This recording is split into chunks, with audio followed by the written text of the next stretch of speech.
Hello friends, this is Vicki from Stamp Smiles. I'm very excited to share my first project as an inspirational team member for Brutus Monroe. Yay! I am sharing this embossing powder of the month subscription product called Gadgets and Gizmos. I'll be sharing a couple of techniques using this gorgeous embossing powder with you today. I'm starting off by prepping this strip of alabaster cardstock from Brutus Monroe with an anti-static tool to prep for embossing.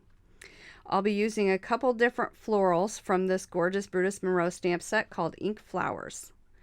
Here I am mounting one of the larger florals from the set onto a Brutus Monroe round block, which I love because a lot of his images fit this circular block. And something I like to do with a brand new image before its initial use is clean it off or rub it with my hand, because I think it helps to get some of the chemical residue off of it, and it helps for a first good impression. Here I'm inking up the floral image with some embossing ink from Brutus Monroe. I don't have the larger ink pad, which I'd like to get. I have this little cube, but I think a lot of times the little cube also comes in handy for a lot of things. So I'm happy to have that too, but I think I'm going to need some ink refill because I've kind of used quite a bit of it already. I'm randomly stamping this larger floral image all over it. Here I'm worried that the embossing ink is going to start drying out for some reason. So I decided to go ahead and put some embossing powder over it. Here I'm showing you when you use this particular embossing powder, there's a little bit of residue from it and it's nothing to worry about. You can go ahead and emboss over it, which I'm going to show you here in a little bit, and still be able to wipe it off. It's just some mica powder that's like a mica powder residue left over from the embossing powder. But it's nothing to, it won't stay on there. I'll show you how to get rid of it. So I'm going to continue stamping out with this embossing ink that you can't see very well.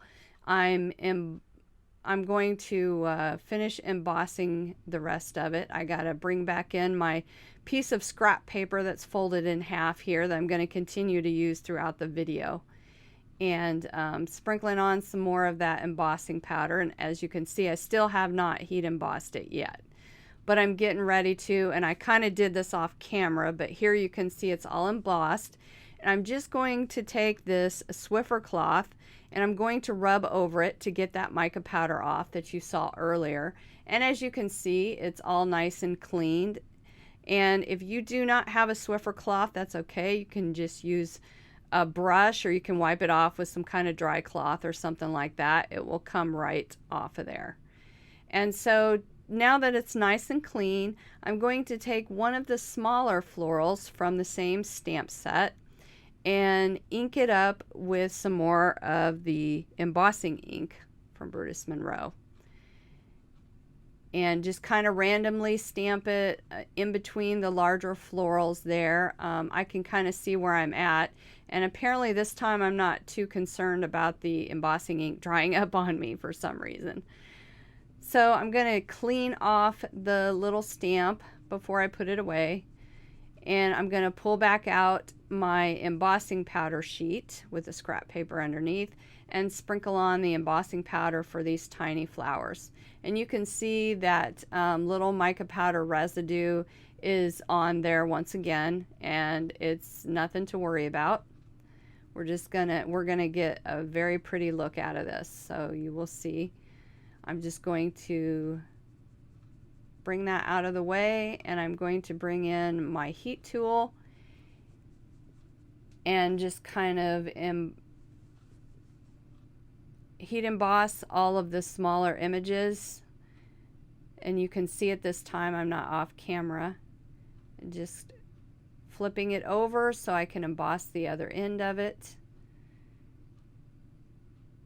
And you can see this makes a very pretty impression on it. And this time I'm going back over the panel with my Swiffer cloth again to get rid of that mica powder residue all over it. And again, you can just use a dry cloth or even a dry paper towel or something. It should just wipe right off. So for this technique called the Emboss Resist technique, I am going to use some aubergine surface ink from Brutus Monroe. And I'm going to use this ink foam blending tool and go over top of all the areas, the whole entire panel actually. The whole entire panel I'm going over, right over top of all the flowers that I embossed. I love this purple ink. I think it's just gorgeous. I love purple, but I think this ink is really beautiful. I'm just ink blending it. I'm just going around in circles. And then underneath, I have cut a piece of the Brutus Monroe media mat, which is a very nice mat to have underneath. It makes this surface ink is actually waterproof. It does not react with water and it becomes permanent.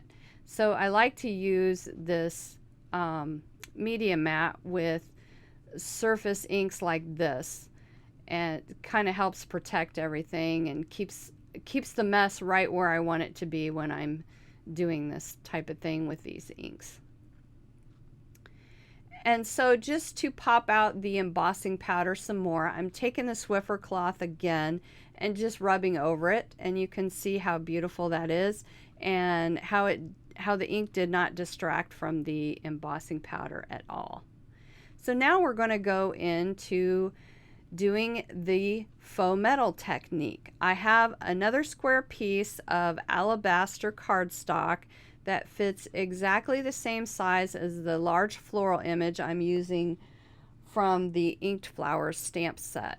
And I'm taking the embossing ink cube and I'm covering the whole entire panel. And then I'm going to get my scrap sheet and embossing powder again and pick up the embossing powder to go over the entire panel. And I've got some tweezers to help me hold it in place. But what I'm doing here is I'm trying to heat emboss this whole entire panel. And we're going to do this a total of 3 times on here. So once it cools down a little bit, you're going to take the embossing ink and go over top of it again. I have just a little piece of scrap paper underneath to keep the mess in the same place, because I'm going to keep going back and forth here several times. This usually works when you cover it up to 3 times, but you might need to do it more depending on the layer of the thickness of the embossing powder and how thick it needs to be to make your impression. So after this 3rd layer, you need to get your stamp ready, inked up with embossing ink, and it's very important you need it inked up with embossing ink when you do this, because it helps from sticking to the embossing powder and it helps release it. And you want to keep this good and hot, and you want to keep your stamp nearby while you're doing this, and very quickly push your image, your stamp, into the embossing powder. And pardon the blur on my camera. I didn't hit the right setting. But also I want to emphasize, and this is really important, that you need to press very firmly into the embossing powder, and you might want to be careful when you initially push it in there because it might slip a little on you. But you can see that once you push it in there and it's dry, it's cool, pardon me, it makes a really cool impression. So this is an old technique. It's nothing that's new or anything, but I think it's really cool to bring it back and do this faux metal technique, especially with this type of embossing powder. I think it looks awesome. So now I just have a A2 size top folding aubergine colored cardstock from Brutus Monroe, and I put some alabaster cardstock over top of it as a layer, and I have also layered the strip of floral embossing over another piece of aubergine cardstock. And here I'm going to show my little cheating way that I make a layered bow on my cards. So I just took a strip large enough to go over my panel here, and I taped it on the back, and now I'm just going to go ahead and tape this strip panel onto the front of the card base here. I like to turn it upside down and flat on my surface so I can line it up so it all goes together nicely. So now I'm taking this ribbon that I've had forever, and I'm showing my bandaged thumb that I've cut on a mandolin, so you probably don't want to see what's underneath a bandage, so we'll just leave the bandage on for now. This is how I make my bow. I just go ahead and leave it on the spool, and I kind of manipulate it quite a bit back and forth. I've been making bows a long time, so I'm kind of used to it. I guess it didn't even bother me with a bandaged up thumb. So I just kind of pull it back and forth till I get it the size that I want. And then I'm just going to take my Brutus Monroe fussy cutting scissors, which I love. These are very nice scissors to cut with.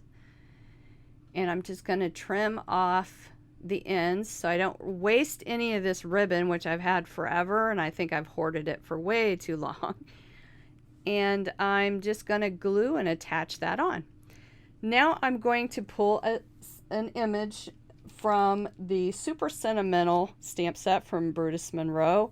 This is a fabulous stamp set to have. It has so many different sentiments for all kinds of occasions. And I'm going to ink it up with the aubergine ink again.